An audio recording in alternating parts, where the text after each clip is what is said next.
कवना बनी जरवा के खुलल ह बयलवा बगिया के देले बरमुद कवना बनी जरवा के खुलल ह बयलवा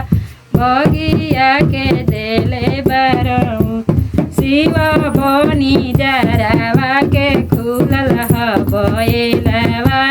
बगिया के देले बरमुद शिव बनी पौरा हवा के खुलल ह बयलवा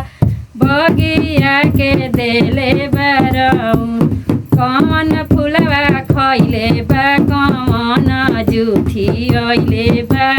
कौन फुलवा देले बरमुद कौन फुलवा खैले बा कौन जुठी अइले बा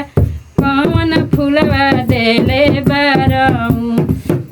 बेल फुलवा खैले बा चमेली जुठी अइले बा गेड़ौल फुलवा देले बरमुद बनी जरवा के खुलल बा बयलवा बगिया के देले